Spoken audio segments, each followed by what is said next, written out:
It's time once again for a powerful mix of fitness, focus, and philosophy. Philosophy? That's right. Kick back and get ready for your host. Wisdom keeps her fit mentally, squats keep her fit and fine physically.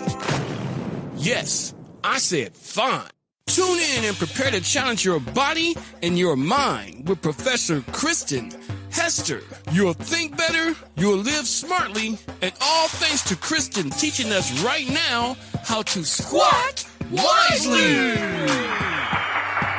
And now here's Professor Kristen Hester. Yes, I am back again and excited to deliver this episode of Squat Wisely to you guys. I am sitting down with an author who will share some profound information with you today.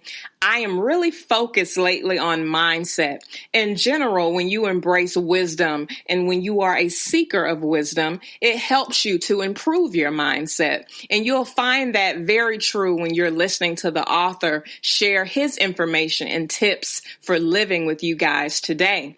I hope that you'll stay tuned because right after this short break, we will be right back with my guest for today. I promise you don't want to miss it. Jordas A1 Solutions has a fitness solution just for you. For your personal training needs, we serve clients who reside in Atlanta, Georgia, and nearby cities. We also help clients to achieve their goals online as well. To inquire, visit Jordas.com. Jordas is Jortis. Guys, thank you for checking out this episode of Squat Wisely. I am very happy to welcome my guest for today. He is successful author Noah St. John. He shares great nuggets of wisdom to help you to keep your mindset healthy and productive. I want to go ahead and welcome Noah to the show right now. Welcome. Well, thanks, Kristen. Great to be here. I am happy to have you here. People are talking about your most recent release, the Get Rid of Your Head Trash About Money. Tell us about that book. Why did you write it and why right now? Well, you know what's so funny, Kristen? I'm glad you asked that because I've been teaching how to succeed and how to, get rid of your head trash for about 20 years now. I started in 1997 in my college dorm room with $800 and a book on how to do HTML. So I've been doing this for a long time.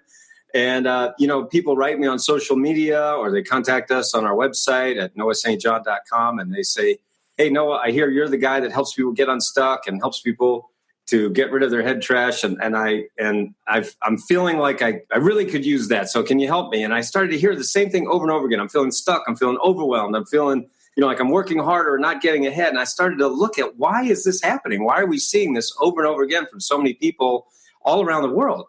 And so one of the things that I looked at was what is this thing called stuckness and what causes it? And then more importantly, how can we get rid of it? And so one of the things that I realized is when people are feeling stuck or feeling overwhelmed or they're feeling like, they're procrastinating, then one of the things that causes that is this thing that I call head trash. And so I realized that I really had to help people understand what it is that's holding them back, how to get out of it. And then so that's why I decided to write this book and publish it. And that's why a lot of people get really excited about it because it's really a different approach to looking at an old problem that a lot of people are facing right now.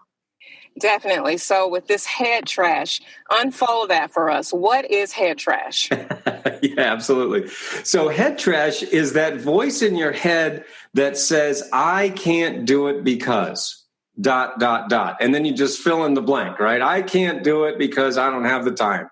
I can't do it because I don't have the money. I can't do it because I'm too busy. I can't do it because I didn't go to college, or I am a woman, or I have, all these kids, or I don't have any kids, or I'm married, or I'm not married. You see what I mean?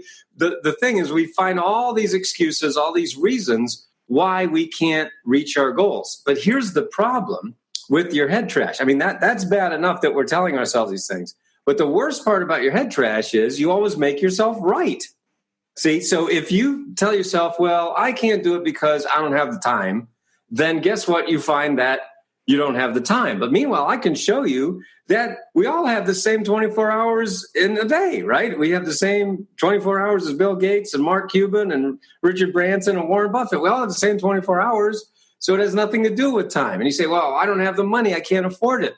And then I could show you things like you're spending money on, these lattes and coffees and all this, eating out, and your money is falling through the cracks like you wouldn't believe.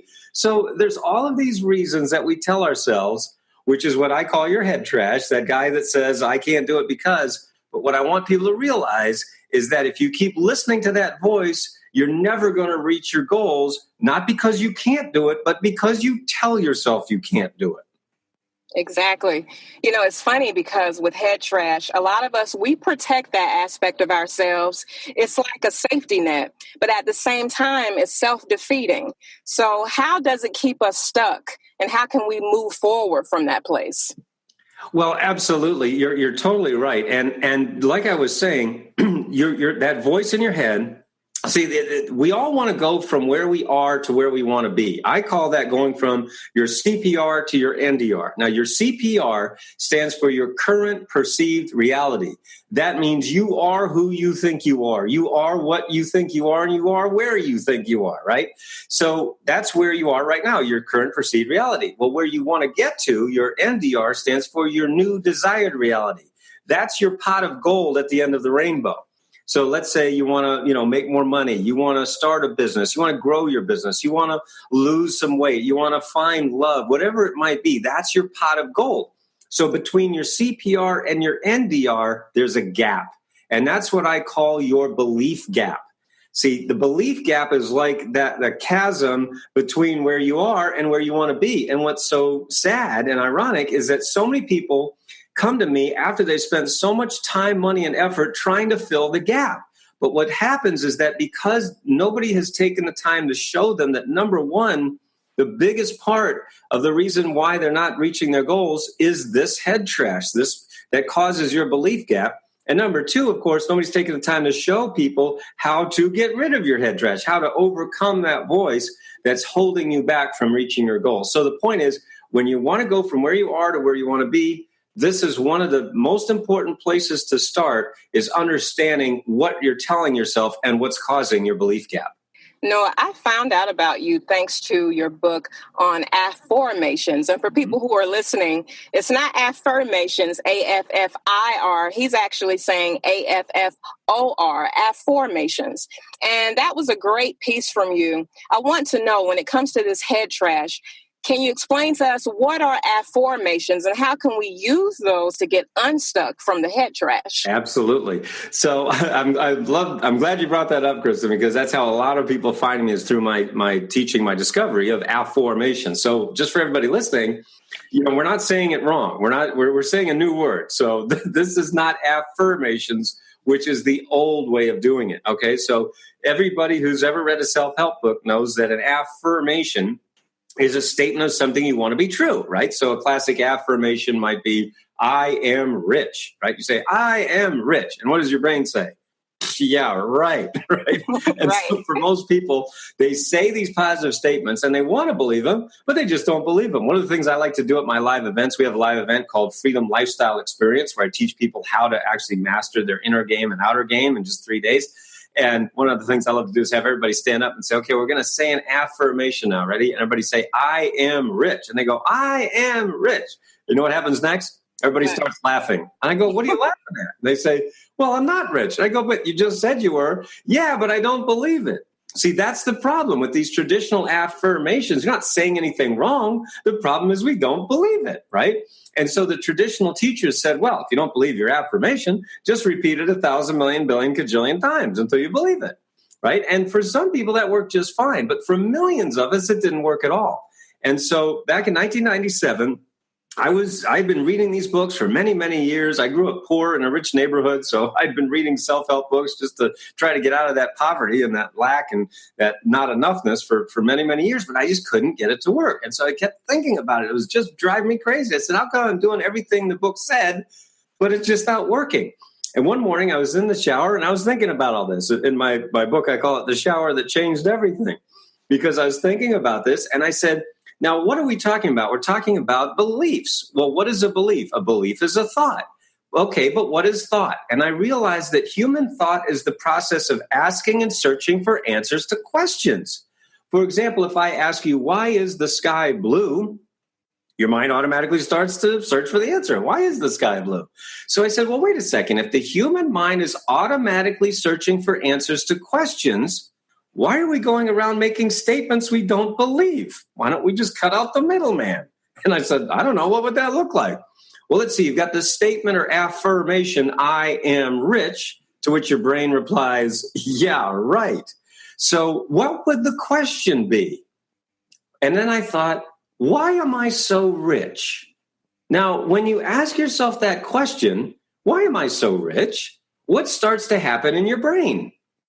You start to search for the answer, right? Right. Just like that example I gave you of why is the sky blue, your brain automatically starts to search for the answer. So I said, well, wait a second. If the human mind is automatically searching for answers to questions, why are we going around making statements we don't believe? Let's just cut out the middleman. And then I said, well, wait a second. If you're saying, why am I so rich? What are we talking about? We're talking about the law of sowing and reaping. As you sow, so shall you reap. But what are we sowing? We're sowing seeds of thought.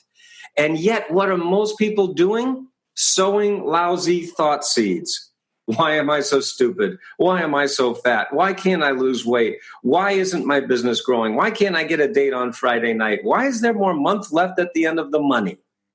And then when you ask lousy questions, what do you get? Lousy answers. And that creates a lousy life. And so I said, wait a second. What if instead of asking lousy questions that lead to lousy answers and create a lousy life, what if we just flip the whole thing on its head and start asking empowering questions that lead to phenomenal answers and create a wonderful life? And as I was standing there in the shower, April 1997, I said, holy cow, I think I just invented something. And so I had to give it a name. And the name that I gave it was the title of one of my books called Afformations, Afformations. And your listeners can go to afformations.com and learn more about my Afformations method. So long story short, I wrote everything down and I self-published a book. Remember, this was back in 1997, 98, long before Kindle and print on demand. So it was, when dinosaurs still roamed the earth. But my point is that Jack Canfield found my self-published book. He loved it, sent it to the Chicken Soup for the Soul publisher. And the Chicken Soup people ended up publishing my book, my first book called Permission to Succeed, where is the first time that the word Afformations ever appeared in print. And now, all these years later, now we have 14 books that are in 17 languages. We've helped hundreds of thousands of people all around the world to change their lives using Afformations. So we've had people who doubled or tripled their income, people started or grow their business, get their books published, lose weight after trying everything else out there, overcome addiction, quit smoking, find love. And kids love Afformations too. For those of you listening who have kids, nieces, nephews, grandkids, kids absolutely love Afformations. We see kids getting better grades and, getting better self-esteem. So it's just so exciting when you see people using my Afformations method to change their lives. We also have a free Facebook group called AfformationNation.com. That is the Facebook group about Afformations and living the freedom lifestyle. But we'd love to have you also join us on, and if you just go to AfformationNation.com, that forwards to the Facebook group. I feel the passion that just drips off of you as you talk about this topic. And I have to ask you, have you always been positive? Have you always been able to spin your words from something negative to positive? Well, as I mentioned a moment ago, I grew up poor in a rich neighborhood. I know that sounds like a total cliche, but I grew up in this little town called Kennebunkport, Maine, which just happens to be one of the wealthiest communities in New England. But my family was dirt poor. I mean that literally. We lived at the bottom of a dirt road in a drafty, unfinished house that my parents ended up losing to foreclosure. And so from a very young age, I was painfully exposed to the dichotomy, the gap, the chasm between the haves and the have-nots. The haves was everyone else in the community, the have-nots was my family. So that's the reason that I went on this long journey, this long and painful journey to find the secrets of success. Well, what happened was I was reading all these books and I was very, very frustrated because I was trying to do what they said. I was really working hard, studying hard, and I just couldn't put it together. So at the age of 25, I decided to commit suicide because I was just so tired of not having the results that I wanted, of working really hard and not getting results. So I decided to take my own life. Now, at the very, very last moment, my life was spared. And I decided, because of that happened, that I decided to commit the rest of my life to serving God and serving humanity as best I could while I was here on the earth. The only